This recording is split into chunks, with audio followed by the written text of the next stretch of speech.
out. 8th inning, 10-3. Bases are loaded for Verlander, who waits on a 3-0 pitch. He swings, and it's a high fly ball, deep center field. It is gone! Home run! And a huge bat flip to celebrate. All right, Ben, start the show already. What is up, everybody? Welcome into another episode of Flippin Bats, and today we got a great guest joining us, catcher for the Seattle Mariners, Cal Raleigh, who hit the home run, one of the biggest home runs in the history of the Mariners organization because it ended their playoff drought last year. It was awesome. I'm going to talk to him all about that home run, the bat flip, where that came from, his bobblehead, and of course, the pitching staff that he now gets to catch. Being able to catch Luis Castillo and what makes him so good, and talk about Julio Rodriguez. This is going to be a blast of a conversation. Cal Raleigh led all catchers in Major League Baseball last year in home runs with 27 after getting sent down at one point early in the season. So a lot to talk about there, and asking him what he figured out and what he fixed and being able to come back up and have the success he did. So I'm excited to talk to him. So without further ado, let's welcome him in now. Catcher for the Seattle Mariners, Cal Raleigh. All right, and I am pumped now to welcome on Seattle Mariners catcher Cal Raleigh. Cal, thank you so much for joining me, my friend. Yeah, thanks for having me on. Of course. Hey, I want to start with the home run from last year and the shot heard around the world, if you will. Well, that one might be taken, but it was still pretty loud. And how does it feel for you to be a part of, that home run is one of the biggest hits in Mariners history? I mean, how cool is that?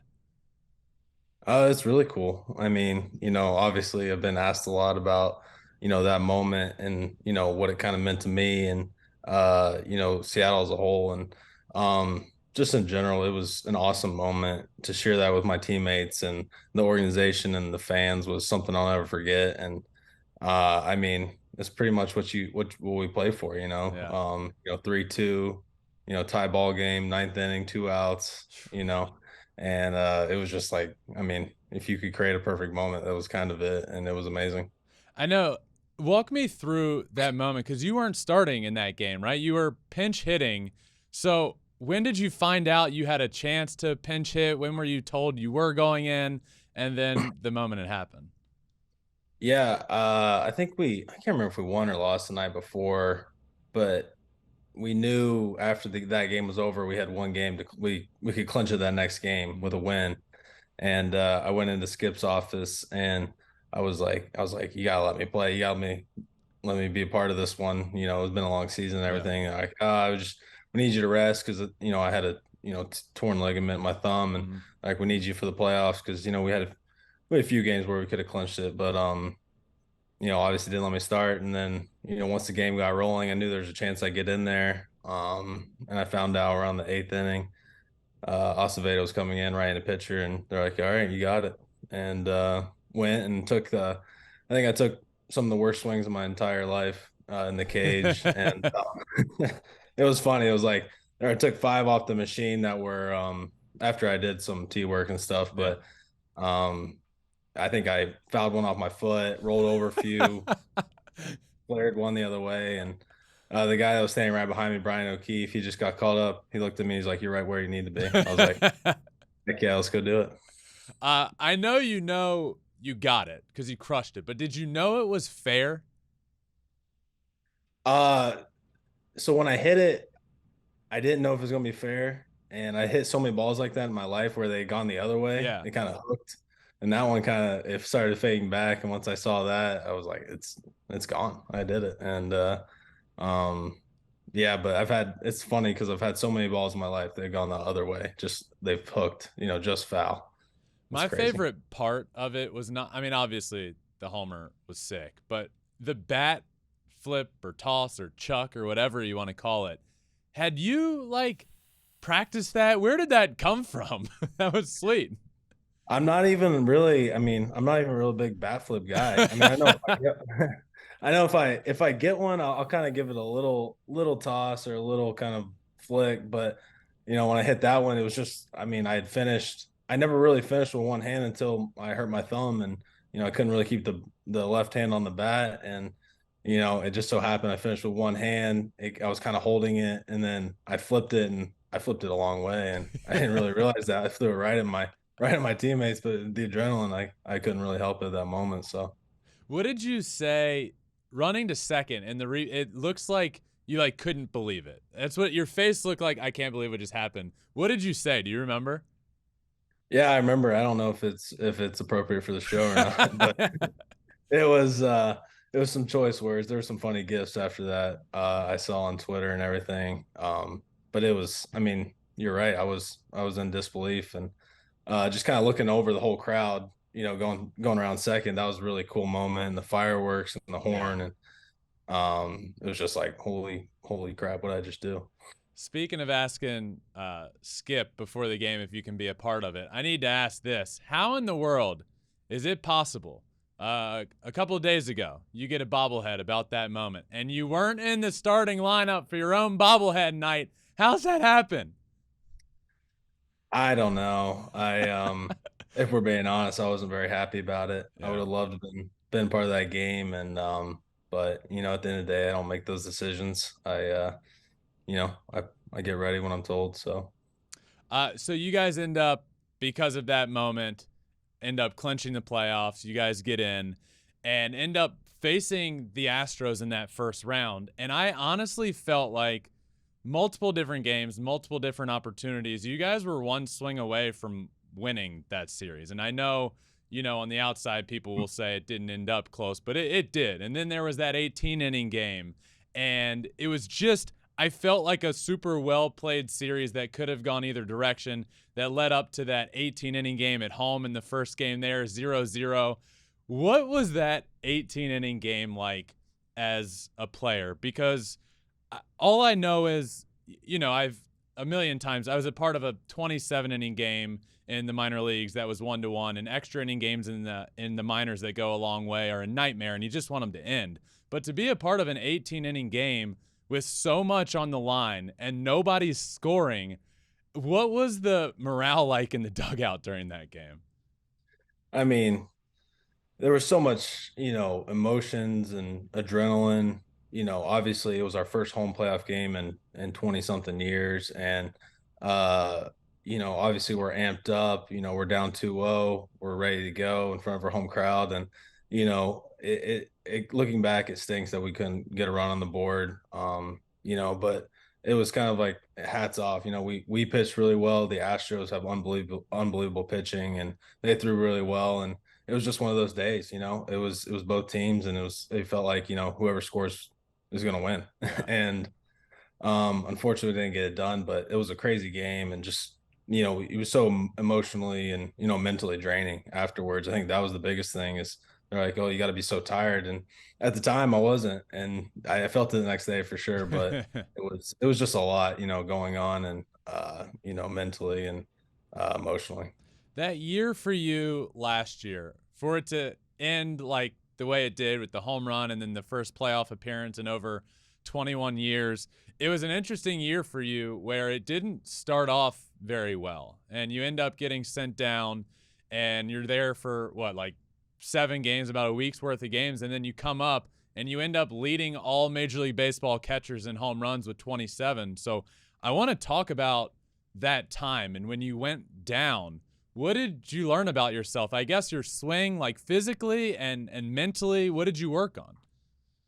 Yeah, I mean, if we're being honest, when I got sent down, I wasn't in a good headspace. Mm. I was I was salty. I was upset, obviously. I really wanted to come out and, win the job and do well. And some things didn't fall my way, and wasn't playing well. And I went down, and I think it was good for me. Getting sent down, I needed it. At the time, obviously you don't want to be sent down, and you don't want any, bad things to happen. You want to be in the big leagues. You want to be the guy. You want to be the guy helping your team out. But I needed that step back, and looking back, it might have been the best thing for my career. So getting sent down, having new perspective on things, learning, it was a big moment for me. And I'm grateful for it happening, as kind of silly as that sounds. No, I get it. And it's something that, you know, I how do you baseball is the most mentally grueling sport there is, right? In my opinion. And it becomes like, how can you manage the down? How can you manage not having success? And God knows I didn't figure it out. I had enough 0 for 4s in the minor leagues for everyone combined. But my problem was I was very up and down in my career, and I had a lot of success and then a lot of very down, and I could never figure out how to get out of a rut. I would let 0 for 4 turn into 0 for 12, turn into 0 for whatever. So I really feel like baseball becomes about dealing with failure. So you get sent down and you're not happy with how you were playing, and you had to learn to deal with the failure. And that really is easier to say. Like I learned how to deal with it, but what do? I know you're driving yourself insane that you're struggling. So where did you get to in your mind to be like, all right, it's time to get back going, and get to a place mentally where you were able to turn it back on and have the successful year that you did? Yeah, I think you know, everybody wants to be the guy. They want to be the best player they can possibly be. They want to help their team out. And, sometimes your ego can kind of get in the way. And, I felt like I was just trying to do too much. I was trying to hit a 6-run home run every time I got Yeah. up, and that's not even possible. I was trying to hit a ball 450 feet when in reality, all I needed to do was, swing a good pitches, Yeah. draw a walk, move a runner, kind of whatever the game called for. And it kind of took, getting sent down and figuring out some of that stuff and learning, less is more, you know, learning, have good at bats, manage a pitching staff, just be the best, player I can be that day. How can I help my team? And maybe it is, taking that walk, moving that runner, and just learning that and just, playing the game, just having fun with it. And Yeah. understanding that, you don't need to press, you don't need to try to be somebody you're not. And, as cliche as some of those things sound, it's true. Yeah. And, I learned a lot last year about myself. And, once I kind of, started, trying to play the game to win and just not worrying about my outcomes, not worrying about my average, not worrying about those silly things. It's, I kind of raised my game. Everything got a little Yeah. better and I started having better at bats. I started moving up in the lineup, things like that. And it was good for me. Yeah. I guess sort of on the same lines as the mental side of things.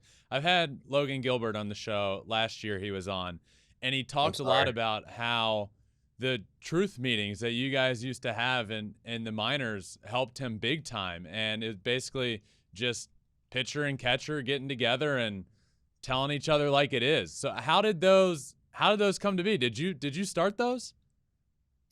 Yeah, we had a pitching coach, Rob Marcello. He's the Padres pitching coordinator now. And he was our I believe it was his first minor league job as well. So we were kind of all in it together. We were really tight. We got really close that year in Modesto. Not a lot to do in Modesto, California. So we were at the field a bunch, kind of hanging out after games, talking shop.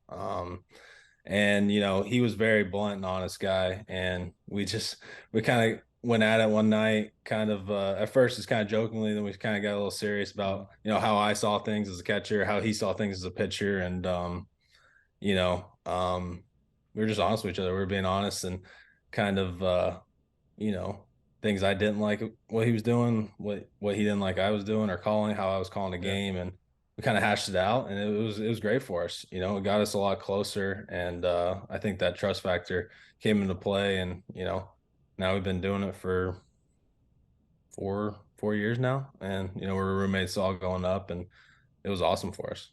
Do you remember, of all of them, the hardest conversation that you had to have? um I don't know. It's tough when you're close with a guy like that. Yeah. Sometimes it's easier when you're distant from a guy because you can Yeah. just be honest, because you don't really, you guys don't have that kind of tight relationship. And those emotions and feelings don't get in the way. And with Logan, obviously we're really tight. I was in his wedding, so sometimes it was hard to have those conversations. Yeah. But I remember that one of them was just like happened to be throwing inside. And at the time, Logan didn't. He just wants to throw a slider. He wants to throw his nasty stuff. And I'm like, you gotta throw inside. I'm like, when you get up there, like, you're going to throw in every once in a while, try to get hitters off of your soft stuff. And at the time, he didn't agree. And um, I remember multiple times now where we have had to go inside. So Speaking of Logan, he's an absolute stud out on the mound, and now you catch a rotation that's full of studs. I mean, the whole rotation is dominant and nasty, and Luis Castillo added to the bunch. So, what has it been like for you personally to be able to catch a group of guys that are so good? it's unbelievable catching some of these guys. Just with the stuff and command they have is super impressive, and you know how different they are. You know they're obviously great to catch and they're nasty, but you know how different how they approach the game, how they like to how they throw their pitches. You know how they like to kind of manage a game is it's fun to kind of just watch back there, and it's been a great time, and obviously adding Castillo last year was huge for us, and kind of see how these guys have evolved. George Kirby adding a two seam, Logan, added a splitter this offseason and changed the slider shape a little bit. It's really cool to see and kind of see how they're evolving and seeing kind of what the game is telling them to do and how they're approaching it. Luis Castillo was the best pitcher available last year at the trade deadline. You guys end up getting him, and since he's come to Seattle, I think he was one of the more underrated pitchers before he came there. He's just with the Reds, which aren't the biggest team in the world. He ends up going to Seattle, and since he's been there, including this year, there's an argument for him having been the best pitcher in baseball in that stretch. What makes him so good? I mean, he's got four elite pitches that he can throw at any time to a lefty or righty, and they go in four different directions. You got a four seam that rides. You got, the two seam sinker that runs and goes down. You got the slider that goes across, and changeup goes straight down. I mean, it's just like as a catcher, it's like, do I even need the game plan? I mean, he's got that kind of stuff. I'm being serious. It's crazy. You sit back there, you do scouting reports, you watch video, you obviously have the analytics stuff in front of you, and you're like, I mean, this guy, he doesn't even need all this. He can just throw whatever he wants, and he can mix all four all game, and it's going to be a tough AB because when he's mid to upper 90s with two different fastballs that are you know well located and doing completely different things, it's tough to square up. Yeah. I need to ask you this question from the man himself. Cal, there's a lot of stories out there, so I need the real one from you. Your nickname, the Big Dumper, given by, I think, Jared Kelnick. Yep. How did it come about? What's the story?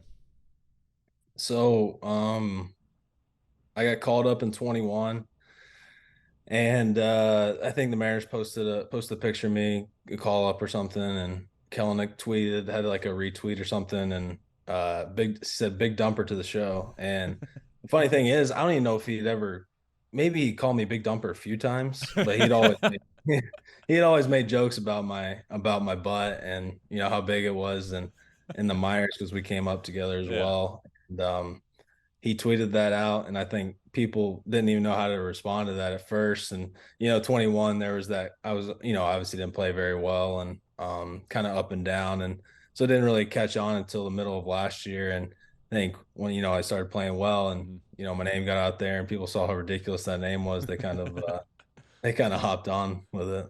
Are you in the works for a nickname for Kelnick? Now he's playing well. He seems to be the prospect that everybody wanted. It's your turn, right?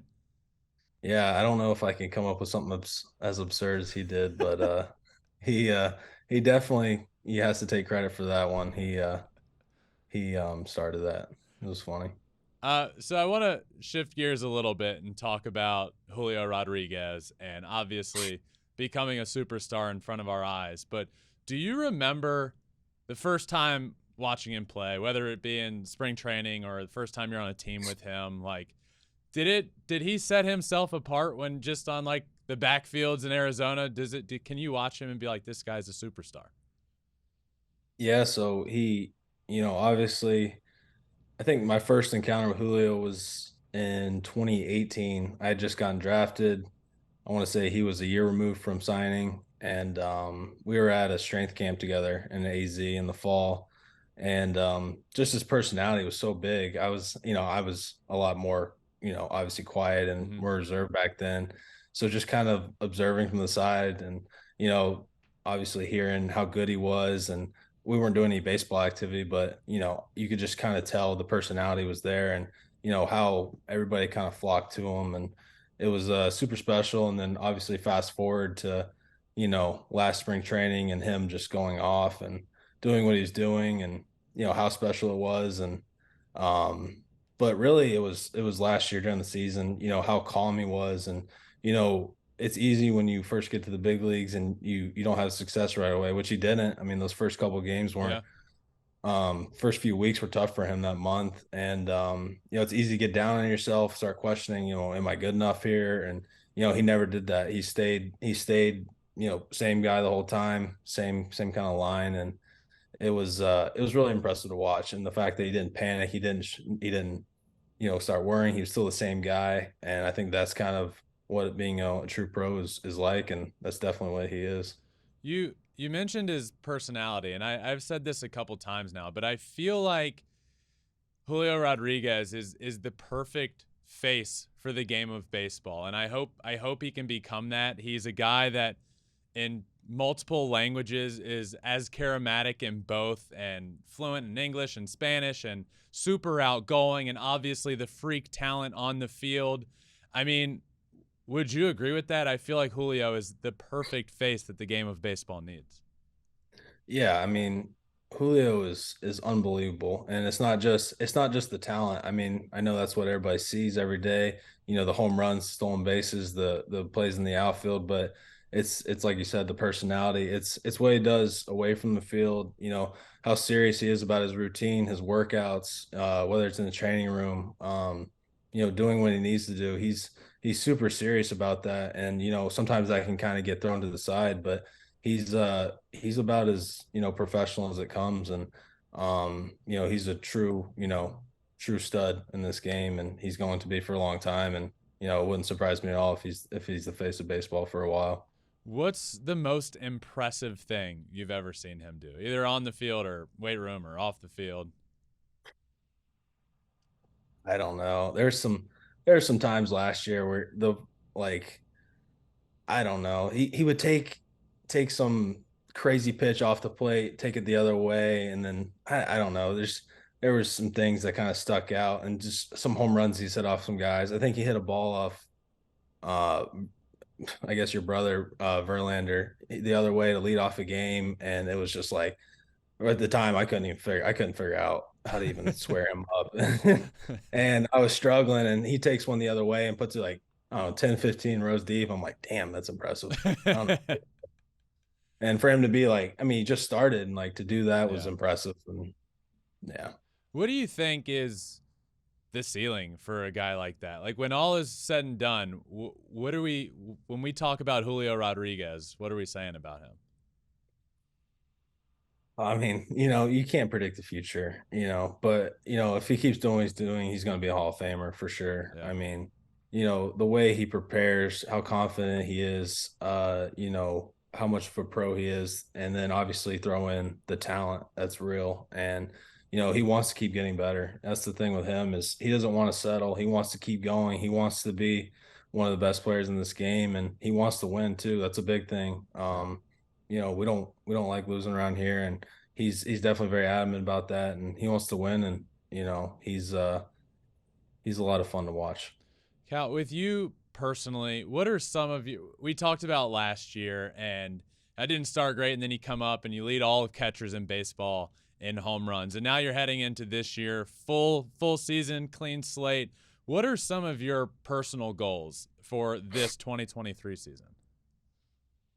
Yeah, I mean, obviously my main goal this year is, you know, we want to get to the World Series. We want to win a World Series. You know, getting a taste last year, getting to go to the playoffs, and obviously we won a huge series in Toronto and came up short against the Astros. It kind of left a bad taste in our mouth. And you know, I just want to, you know, catch a winning staff, catch a winning team, and do everything I can to help us, you know, get back to that spot and give us a chance to, you know, make a run in the World Series. And you know, I definitely think we have the pieces to do it this Yep. year. And you know, obviously we're really excited about, you know, obviously it's early in the year, but where we're at. And As far as like me myself, I just don't want to put too much pressure on myself. I just want to go out there, have fun, play the game. Whatever happens, happens. But at the end of the day, winning's the ultimate goal. You didn't set any with these new rules and new bases. You didn't set any stolen base goals for you this year. I haven't. I definitely need to take off, but for some reason I keep getting held back by our first base coach. Let's set So it. We'll set it on here. How about 5? You think you can get 5 this year? I think I can get 5. All right. I think I can stick that out. That's the goal. I'm, You're gonna get yeah, 5 this year. I can feel it. I'm down. You're probably not gonna get the green light, so you're probably gonna have to run just on your own, and you got to get there. Or you're never gonna hear the end of it. There's some guys that are pretty slow to play, so I'll find a time to kind of sneak one in here and there. Perfect. All right, a couple fun questions for you before we finish up. First off, in your career, let's take your home stadium out of it. What's your favorite place to visit and play at? Mm.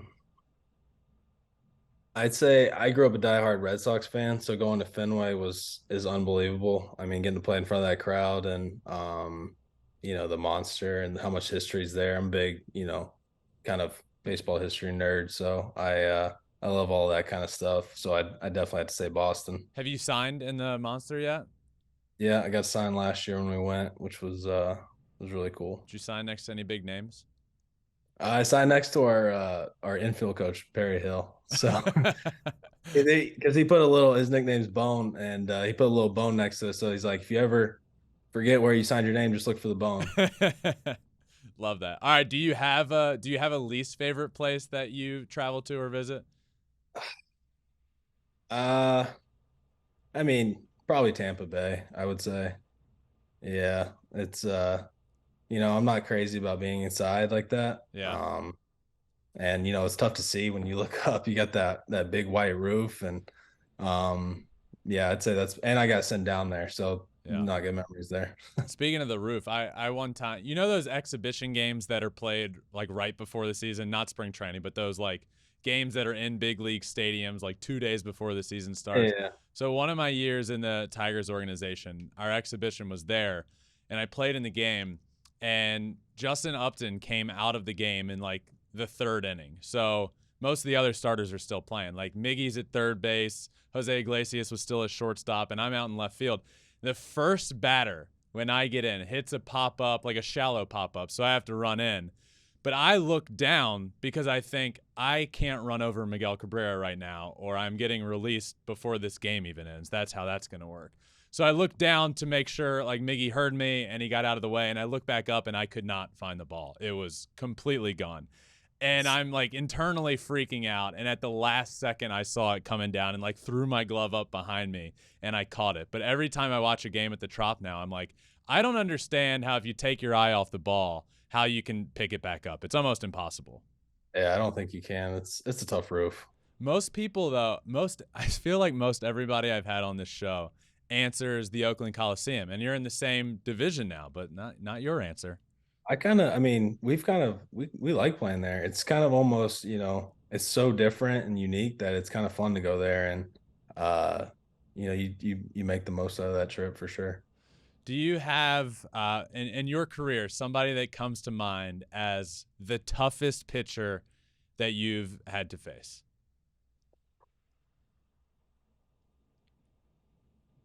Toughest pitcher.